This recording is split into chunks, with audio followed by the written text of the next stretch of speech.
की सबसे बड़ी खबर यह आ रही है दोस्तों कि बांग्लादेश से जो बांग्लादेश की बनने वाली सरकार है, यानी कि अभी तक कंप्लीट नहीं हुई है, वो हिंदुस्तान को किसी ना किसी तरीके से डराने की कोशिश में लगी है कि कौन सा तरीका अपनाया जाए कि हिंदुस्तान की सरकार घुटने टेक दे, वो हमसे डर जाए। और साथ में ये भी प्रेशर डाल रहे हैं कि जो है शेख हसीना सबसे अधिक दुखद ये है कि हमारे हिंदू जिस देश में अल्पसंख्यक रूप में रह रहे हैं उनका उत्पीड़न हो रहा है। आज की तारीख में बांग्लादेश का हिंदू परेशान है।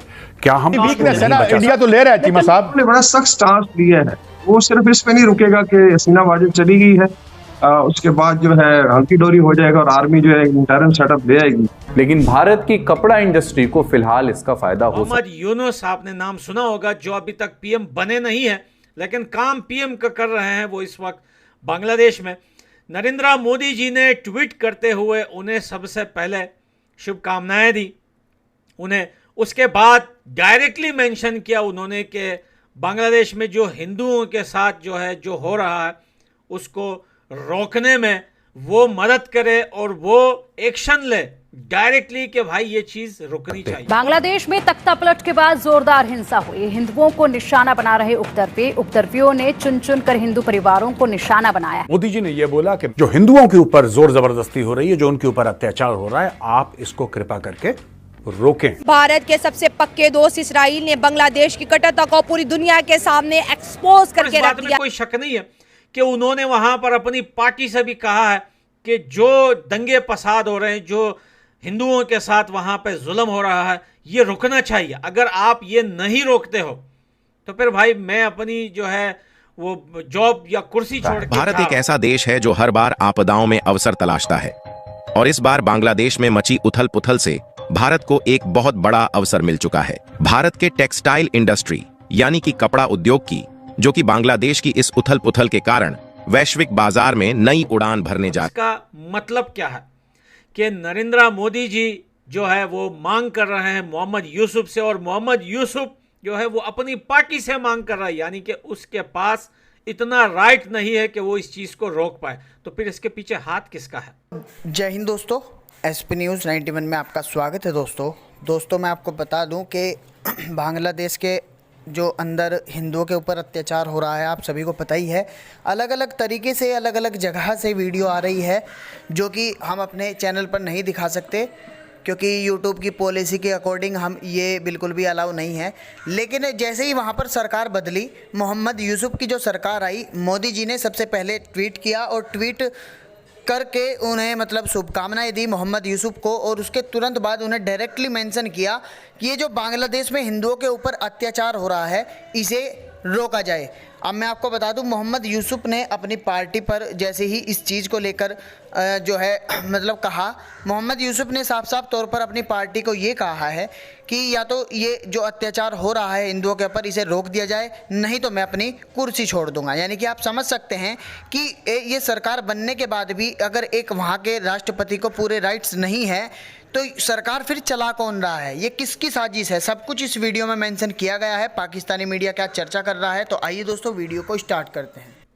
ये बड़ी सोचने वाली बात है क्योंकि अगर स्टूडेंट होते तो स्टूडेंट का मानना तो कोटा सिस्टम पे था। कोटा सिस्टम तो खत्म हो गया, उसका मसला तो खत्म हो गया कोटा सिस्टम का। जो सरकार थी वो सरकार गिर चुकी है, जो प्राइम मिनिस्टर थी वो उन्होंने जो है इस्तीफा दे दिया, वो जा चुकी है। तो फिर ये दंगे फसाद फिर कंटिन्यू क्यों हो रहे हैं? फिर ये हिंदुओं के घरों में घुसकर उन्हें घरों से निकालकर धमकाकर डराकर मारकर भगाकर ये रुक क्यों नहीं रहा है? तो इसके पीछे साफ पता चलता है कि ये स्टूडेंट नहीं, इसके पीछे हाथ बहुत बड़े बड़े हाथ हैं। अब ये कौन से बड़े हाथ हैं दोस्तों, ये आप सबको पता है। बांग्लादेश पाकिस्तान से अलग तो हो गया लेकिन उस तरीके से अलग नहीं हुआ है जो बोलते हैं ना, जो जड़े, यानी कि आप कोई दरख्त काट लेते हो लेकिन आप उसको जड़ से नहीं उखाड़ते हो, तो उसकी जो जड़ें हैं ना वो जड़ें रह जाती है।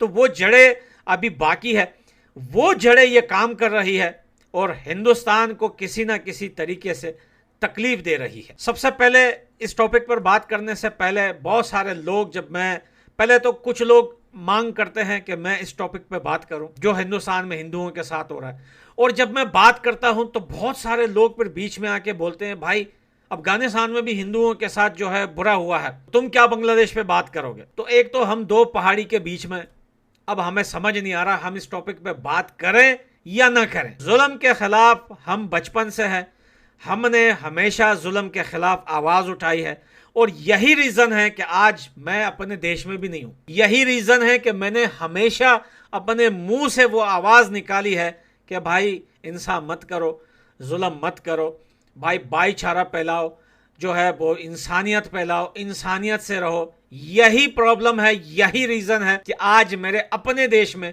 मेरे अपने लोग मेरे दुश्मन बने हुए हैं।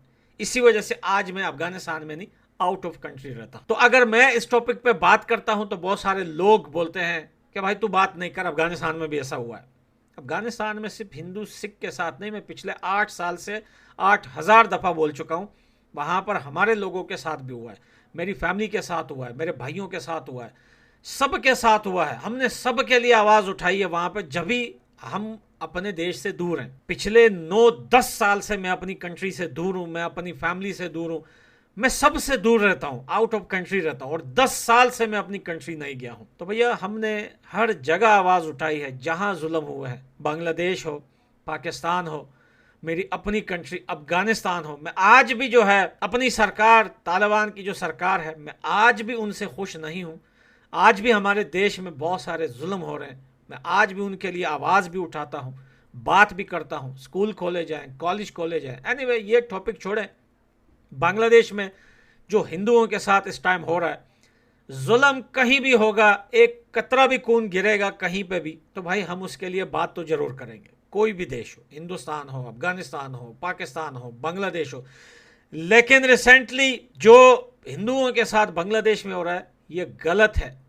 हर तरफ जहां जहां भी ये चीजें होती हैं ये सब गलत है, ऐसा नहीं होना चाहिए। इंसान को ऊपर वाले ने बनाया, कोई खुदा को मानता है, कोई भगवान को मानता है, कोई राम को मानता है। हर किसी के अलग अलग धर्म और मजहब है, लेकिन खून सबका एक है। खून का रंग सबका लाल होता है, दर्द सबको होता है। जिस्म से जब खून निकलता है तो दर्द सबको होता है, चाहे वो हिंदू हो, चाहे वो मुस्लिम हो, चाहे वो कोई भी हो।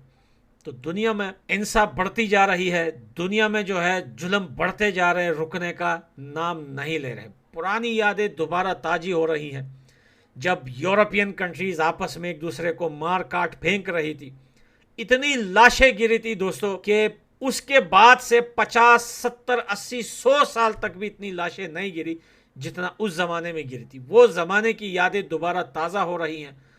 ईरान इसराइल से लड़ रहा है, रशिया उक्राइन से लड़ रहा है, अफगानिस्तान अमेरिका से लड़ रहा है, पाकिस्तान अपने लोगों से और कश्मीर से लड़ रहा है, बांग्लादेश हिंदुओं से लड़ रहा है, कोई किससे, हर देश किसी ना किसी के साथ लड़ रहा है। तो इन सब के हम खिलाफ हैं और ये चीज़ें रुकनी चाहिए। और हम आते हैं अपने असली टॉपिक पर, जो हिंदुओं के साथ बांग्लादेश में हो रहा है। तो बांग्लादेश जो है वो कहते हैं ना कि गर्म खून में उसका दिमाग काम नहीं कर रहा। उसको लग रहा है कि यार सरकार गिर गई तो हिंदुस्तान गिर गया। वो सरकार ना हिंदुस्तान की थी और ना हिंदुस्तान को बांग्लादेश से कुछ लेना देना था। हाँ, ये फ़र्क जरूर पड़ेगा कि भाई यहाँ पे पाकिस्तान, अब वहाँ पे बांग्लादेश, चाइना इसका फ़ायदा ज़रूर उठाएगा, हिंदुस्तान पे इसके इफ़ेक्ट ज़रूर पड़ेंगे।